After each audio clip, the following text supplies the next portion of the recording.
பலவிதமான டைரக்ஷன்ல டெவலப் ஆகும் ரோமன் ரெயின்ஸ் வர்சஸ் ஜேக்கப் ஃபாட்டுவோட bloodline 2.0 story line.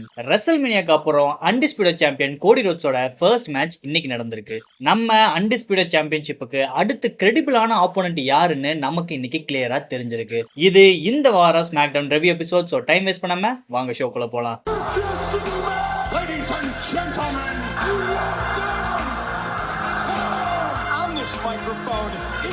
Acknowledge me.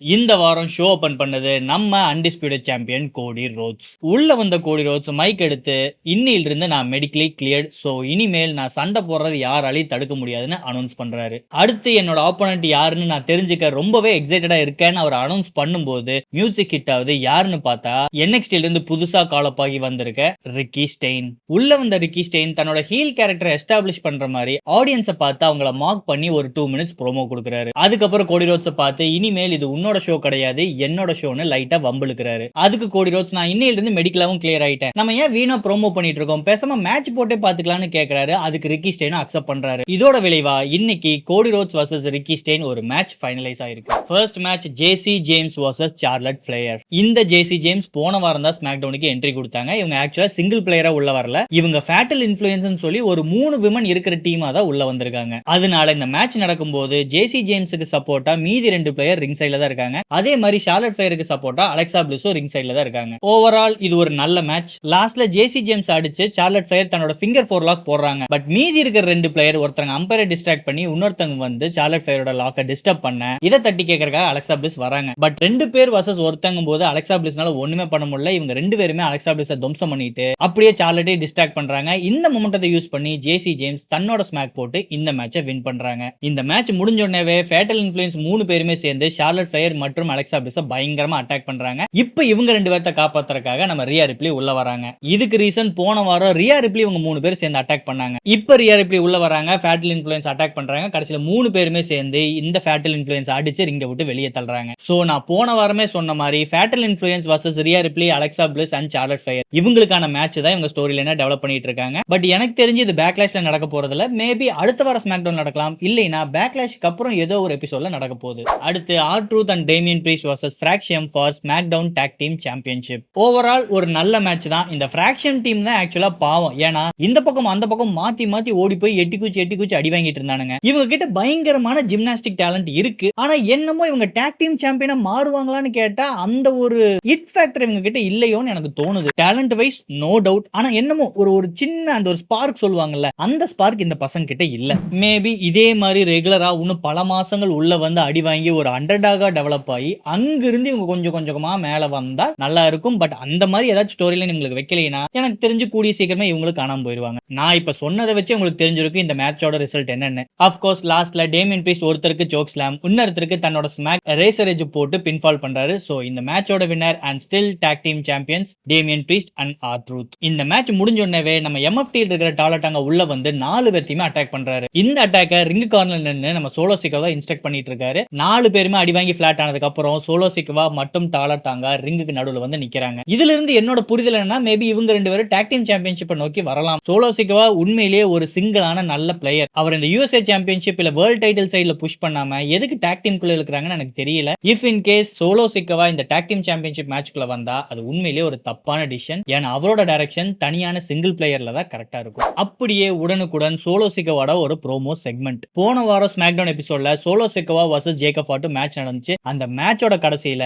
Jacob Fatu ஒத்தாளா மொத்த MFT-மே அடிச்சு துவம்சம் பண்ணிட்டாரு. அதனால இந்த டாலட்டாங்காவை தவிர MFT-ல யாருமே இன்னைக்கு உள்ள வர முடியாத அளவுக்கு அடி வாங்கி படுத்திருக்காங்க. இது எல்லாத்துக்கும் காரணம் ஜேக்கப் ஃபாட்டு தான் கம்ப்ளைண்ட் பண்றாரு. நான் ஜேக்கப் ஃபாட்டு சும்மா விட போறதுல, இதுக்கு நான் பழி வாங்கியே தீர்வேன் ஒரு ப்ரோமோ கொடுத்துட்டு இருக்கும்போது மியூசிக் ஹிட் ஆகுது. யாருன்னு பாத்தீங்கன்னா நம்ம டீம் ஊசோ. ரிங்குக்குள்ள வந்த ஊசோ சோலோ சிக்கவாவை பார்த்து உனக்கு மட்டும் ஜேக்கப் ஃபாட்டு கூட பிரச்சனை கிடையாது, நம்ம OTC ரோமன் ரெயின்ஸுக்கும் இப்ப ஜேக்கப் ஃபாட்டு கிட்ட ஒரு பிரச்சனை இருக்கு, இவங்க 2 பேர்த்துக்கும் பேக்லாஷ்ல மேட்ச் நடக்க போகுது, அதனால அந்த மேட்ச் முடியற வரைக்கும் தயவு செஞ்சு ஜேக்கப் ஃபாட்டோட வழியில நீ உள்ள வராத. இது மட்டும் இல்லாம ரா எபிசோட்ல நம்ம ரோமன் ரெயின்ஸே வந்து அட்டாக் பண்ணிட்டு போயிருக்கான். அதனால இனி ஜேக்கப் ஃபாட்டோட கதையை ரோமன் ரெயின்ஸ் தான் முடிச்சாகணும், தயவு செஞ்சு இவங்களுக்கு நடுவுல நீ உள்ள வந்து மாட்டிக்காதன்னு சொல்லி அவங்க அவங்களுக்கு ஒரு அட்வைஸ் கொடுக்குறாங்க. சோலோ சிக்கோவா இவங்க சொல்றதுக்கு அக்செப்ட் பண்ற மாதிரி அப்படியே திரும்பிட்டு டாலா டங்காவை பார்த்து இவங்க அட்டாக் பண்ணுன்னு சொல்றாரு. கடைசியில ஊசோஸ் 2 பேருமே அடி வாங்கி ரிங்ல படுத்து கிடக்குறாங்க. இவங்களுக்கு பக்கத்துல வந்து சோலோ உட்கார்ந்து உங்களுக்கு தான் ரோமன் ரெயின்ஸ் ட்ரைபல் சீஃப், ஆனா எனக்கு அவன் ட்ரைபல் சீஃப் கிடையாதுன்னு சொல்லிட்டு அவர் வெளியே போறாரு. இதோட ரிசல்ட்டா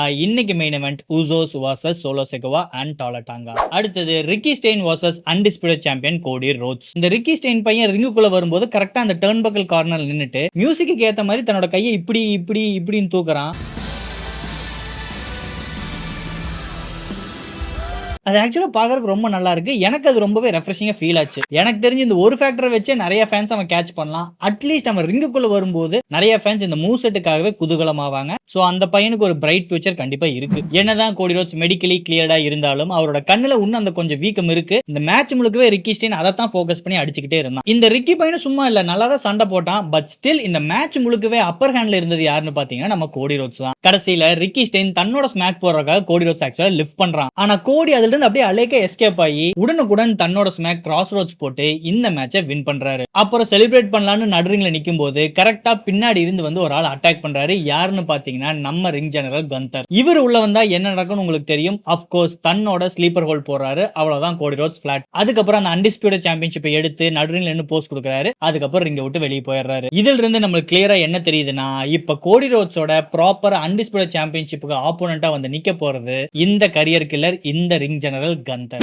என்னடா இந்த கந்தருக்கு இந்த ஸ்லீப் ஹோல்ட தவிர வேற எதுவுமே தெரியாதான்னு நீங்க நினைக்கலாம். உங்களை மாதிரியே நிறைய பேர் ஆல்ரெடி வன்மத்தை கக்கி வச்சிருக்காங்க. அது எல்லாத்துக்கான ஆன்சர் ஆல்ரெடி நான் ஒரு வீடியோல போஸ்ட் பண்ணியிருக்கேன். சோ உங்களுக்கு டைம் இருந்தா ரெஸ்லிங் ரோஸ்ட் எபிசோட் நம்பர் 1 போய் பாருங்க. அதுல உங்க மனசுக்குள்ள இருக்கிற வன்மத்தை ஆல்ரெடி நிறைய பேர் கொட்டிருக்காங்க. அதுக்கான பதில் நான் கொடுத்திருக்கேன். அந்த வீடியோவை இதோட லாஸ்ட்ல பின் பண்றேன். அப்புறம் டிஸ்கிரிப்ஷன்லயே லிங்க் லீவ் பண்றேன். கண்டிப்பா போய் அந்த வீடியோவும் பாருங்க. பாக்குறது மட்டும் இல்லாம அந்த வீடியோல ஏதாச்சும் இம்ப்ரூவ் பண்ணலாம்னு உங்களுக்கு சஜஷன் இருந்தா மறக்காம கமெண்ட்ஸ்ல லீவ் பண்ணுங்க. அதை படிச்சு தெரிஞ்சு நான் என்ன இம்ப்ரூவ் பண்ணிக்கிறேன். அடுத்து டான் ஹியூசனோட செக்மெண்ட். இந்த வேம்பியர் டான் ஹியூசன் ரிங்குக்கு வந்து நிறைய ஆடியன்ஸுக்கு ஒரு ஃப்ரீ டி-ஷர்ட் கொடுக்கறேன்னு சொல்லி எல்லாத்தையும் தூக்கி வீசிட்டு இருக்காரு. கரெக்டா இந்த டைம்ல மிஸ்ஸோட மியூசிக் ஹிட் ஆகுது. அவரும் ரிங்குக்குள்ள வராரு. டான் ஹியூசனை பார்த்து என்னால முடியலடா சாமி, நீ என்ன கர்ஸ் பண்ணல இருந்து என் லைஃப்ல எல்லாமே தப்பு தப்பா தான் போயிட்டு இருக்கு. அதனால இனிமேல் நீ கேட்ட மாதிரி நம்ம 2 பேருமே ஒரு டீமா மாறிக்கலாம். என்னோட கர்ஸை நீ ரிவர்ஸ் பண்ணுன்னு கேட்கறாரு. இவங்களுக்குள்ள இந்த டீலிங் நடந்துட்டு இருக்கும்போது கரெக்டா நம்ம கிட் வில்சன் உள்ள வராரு. அவருக்கு மிஸ் மேல பயங்கரமான கோவம். இவ்வளவு நாள் நீ நானும் தானே டீமா சுத்திட்டு இருந்தோம், திடீர்னு ஏன் இந்த வேம்பியர் கூட போய் சேர்றேன்னு அவரு மிஸ் கூட சண்டை கட்டிட்டு இருக்காரு. உடனே மிஸ்ஸுக்கும் பயங்கரமான குழப்பம். நம்ம டான் ஹியூசன் சைடு போறதா இல்ல கிட் வில்சன் கூட இருக்கிறதா, யாருக்கு கை கொடுக்கறன்னு 2 பக்கம் கையை மாத்தி மாத்தி காட்டுறாரு. அவர் கிட் வில்சனுக்கு காட்டும்போது ஆடியன்ஸ் எல்லாம் பூன்னு கத்துறாங்க. டான் ஹியூசனுக்கு காட்டும்போது ஆடியன்ஸ் எல்லாம் ஏன்னு கத்துறாங்க. ஆனா கடைசியில மிஸ் டான் ஹியூசன் கூட தான் போற மாதிரி பாவலா காட்டுறாரு. பட் லாஸ்ட் மொமெண்ட்ல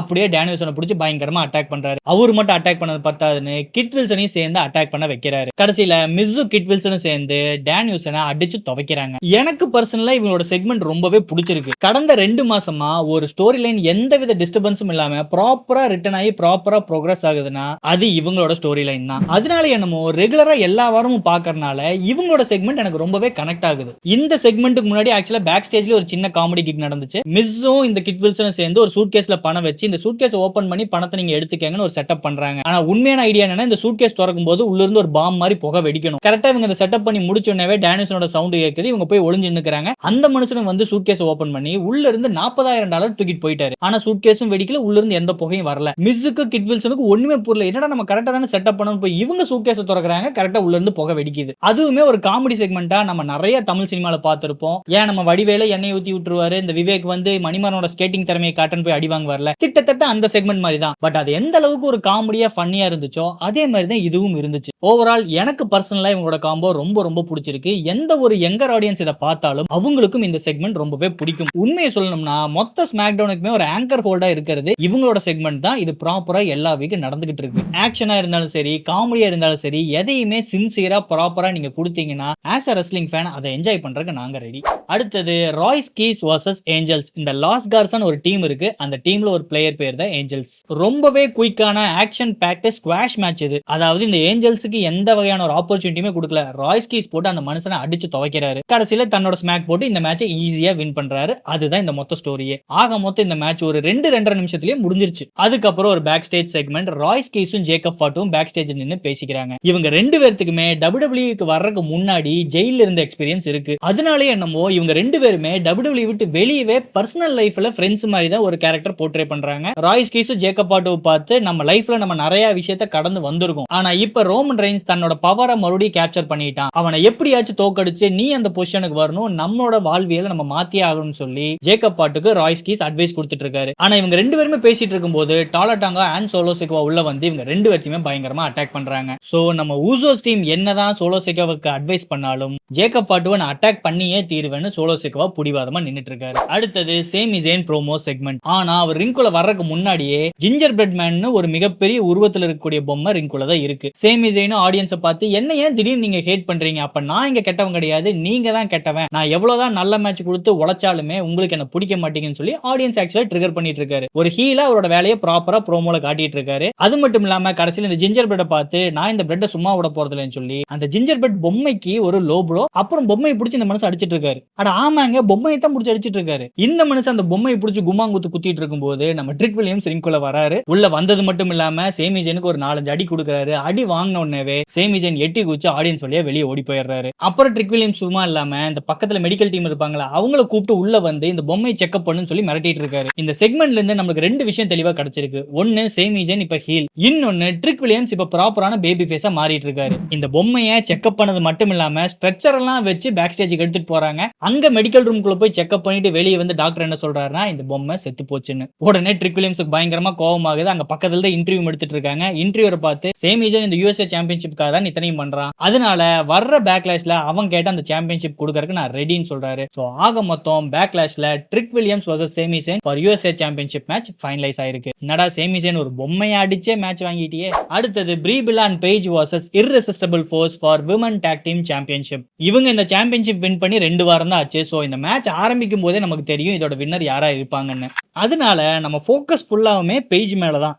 என் செல்லா குட்டி உள்ள வந்து பர்ஃபார்ம் பண்ணதே எங்களுக்கு போதும். I'm happy. நான் ஏன் பேஜுக்கு இவ்வளவு சிம் பண்றேன்னா மேட்ச் ஆக்சுவலா நல்லா இல்ல, பயங்கரமான சொதப்பல் தான். இவங்க 2 பேருக்குமே ரிங் ரெஸ்ட் உச்ச கட்டத்துல இருக்கு. எல்லா மூவ்ஸ் விட்டு சொதப்புறாங்க. பேஜும் பாவம் பல வருஷத்துக்கு அப்புறம் ரிங்குள்ள வராங்க. அதே மாதிரி ப்ரீ பில்லாவும் பாவம் பிரெக்னன்சி முடிச்சு பல வருஷத்துக்கு அப்புறம் ரிங்குள்ள வராங்க. ஆனா என்ன பண்றது, சன்னோட பாப்புலாரிட்டி யூஸ் பண்ணி சாம்பியனாவும் மாறிட்டாங்க. பட் இன்ரிங்ல பர்ஃபார்ம் பண்ணும்ல, அது வரலையே.